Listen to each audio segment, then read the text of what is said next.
Loss in Studio Ghibli is different from loss anywhere else.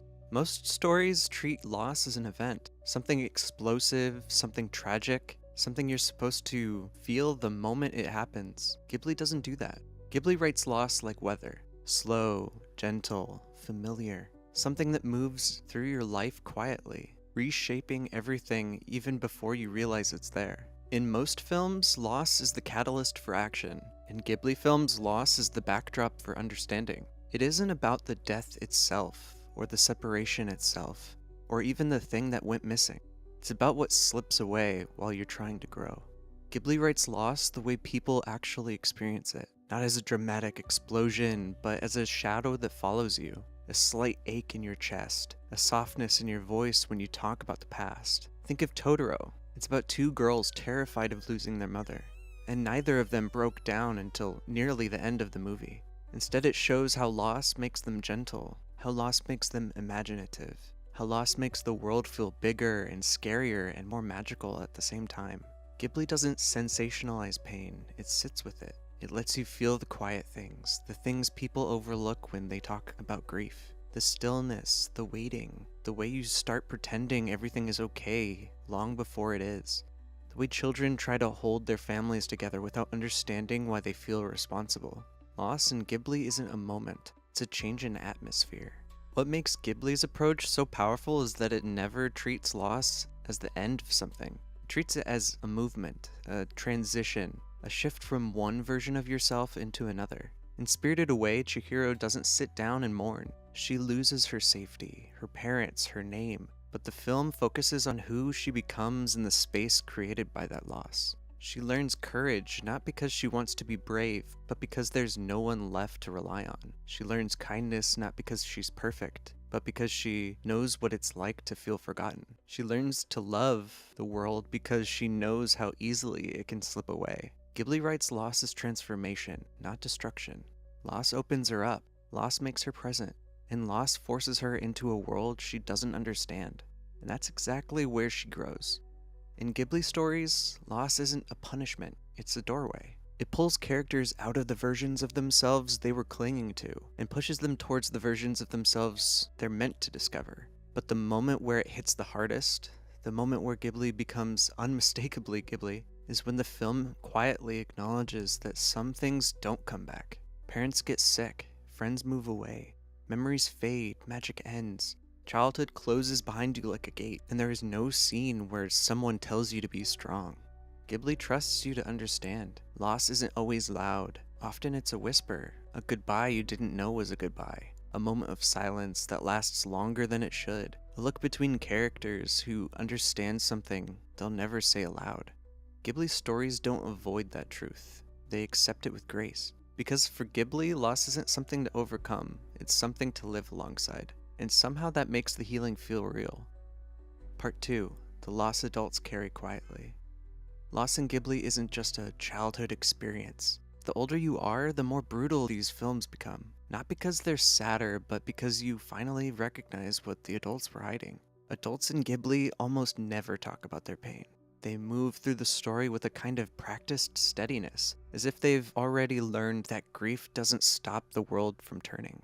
In Whisper of the Heart, Shizuku's parents are loving, warm, and present, but their eyes, they're tired. The father works late. The mother studies for exams while also running a household. They never say they're overwhelmed, but you can feel the weight on them in the way their voices soften, the way they let Shizuku figure out her own path, the way they don't interfere even when they're worried. They're not distant, they're carrying things quietly, and that quiet is its own form of loss. Ghibli never dramatizes adult grief. It shows it the way it is in real life, as routine, as sacrifice, as something you fold into your day because you don't have the luxury not to.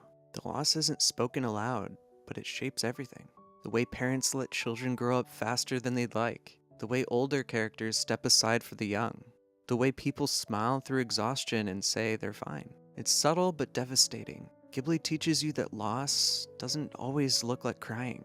Sometimes it looks like resilience. And then there's the relationship between loss and magic. In Ghibli, magic doesn't appear to fix things. It appears to reveal what's already broken. Totoro doesn't heal the girl's fear about their mother's illness. He He gives them the courage to keep going while they wait. Spirited Away doesn't bring Chihiro's old life back. It shows her how to meet the future without freezing. Princess Mononoke doesn't solve Ashitaka's curse. It teaches him how to live with it. Magic doesn't erase loss. It gives you the strength to walk with it. This is why Ghibli's magic feels different from other fantasy worlds. It's not wish fulfillment, it's not power, it's not escape, it's perspective. Magic amplifies the parts of you that were already struggling. Your loneliness, your longing, your fear of change, your desire to hold on to people and moments you know won't last. In Ghibli, the supernatural exists so the emotional can surface. And because of that, the endings of these films feel uniquely tender and uniquely painful. Ghibli's endings hurt not because they're sad, but because they understand a quiet truth. You can heal from loss, but you can never return to who you were before it. Chihiro doesn't remember the spirit world, but she remembers she's changed. Ashitaka never goes home, but he becomes someone capable of building a new one. Mei and Satsuki don't know if their mother will be okay, but they've grown enough to face whatever comes. Ghibli endings rarely give you certainty, but they do give you acceptance. The world is still fragile. People still leave. Time still moves forward, but the characters have learned something essential. You don't have to defeat loss to live well. You just have to carry it softly. And that's why Ghibli films stay with you long after they end. Not because they hurt you, but because they recognize the way life hurts. And it still shows you how to find warmth inside it. Part 3. The Silence Where Grief Lives. One of the most striking things about how Ghibli writes loss is how quiet it is. Most films use big speeches, emotional breakdowns, or dramatic music to tell you someone's hurting. Ghibli does the opposite. It lets silence do the talking. Loss in Ghibli doesn't always arrive with screaming or tragedy. Sometimes it sits in pauses, in glances, in the spaces between words. You feel it in the moments characters don't say how they feel, because that's how real people behave when their hearts are heavy. Think of Kiki sitting alone in her room, staring at the ceiling after losing her powers. There's no crying fit, no dramatic collapse, just a long, still moment of a girl who suddenly doesn't recognize herself anymore. Ghibli trusts that you'll understand. Or Sophie in Howl's Moving Castle, quietly gripping the ends of her dress when she thinks she's lost Howl forever. She doesn't scream or fall apart.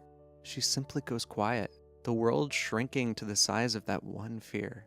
Even Princess Mononoke uses silence as emotional gravity. San and Ashitaka rarely speak about their connection. They don't confess anything. They don't label their feelings. They simply keep showing up for each other, wordlessly, in the middle of a dying forest. Loss in Ghibli isn't noisy, it's human. Ghibli understands something profound. Loss doesn't just take away things, it creates room for gentleness. When people lose something, they soften. They reach for each other more quietly, more intentionally. They notice the small things. They become patient. They learn to sit with their own emotions and someone else's at the same time. This is why Ghibli friendships and relationships feel so real. Shizuku and Seiji bond over the fear of outgrowing the people they love.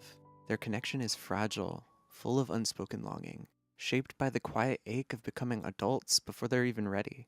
Shida and Pazu stay side by side not because the story forces them to, but because they see sadness in each other that they both recognize. And Chihiro and Haku are connected through loss. The loss of identity, loss of memory, and that loss of childhood. Their bond grows from a shared emptiness they can't articulate. Ghibli knows when you've lost something meaningful, you become gentler with the things that remain.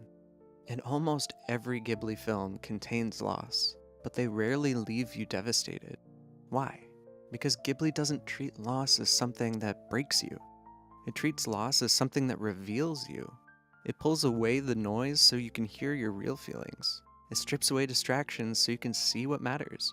It slows life down long enough for characters to realize they're capable of growing around the pain instead of shrinking beneath it. Ghibli never punishes characters for being sad. It lets them sit in it, breathe through it, and learn from it. Loss becomes a teacher, not an ending. Characters don't get over anything. They adapt. They rediscover joy in small places. They find connection in soft moments. They keep moving even when the future is foggy. The audience walks away not feeling defeated, but feeling understood. Because Ghibli knows something most stories forget. Loss is not the opposite of life. Loss is part of living well. You don't heal by pretending it never happened. You heal by letting the world become meaningful again anyway. And that quiet, compassionate approach is why Ghibli films stay in your chest like memories, not like lessons. They don't tell you everything will be okay. They show you how to hold the pieces when things aren't.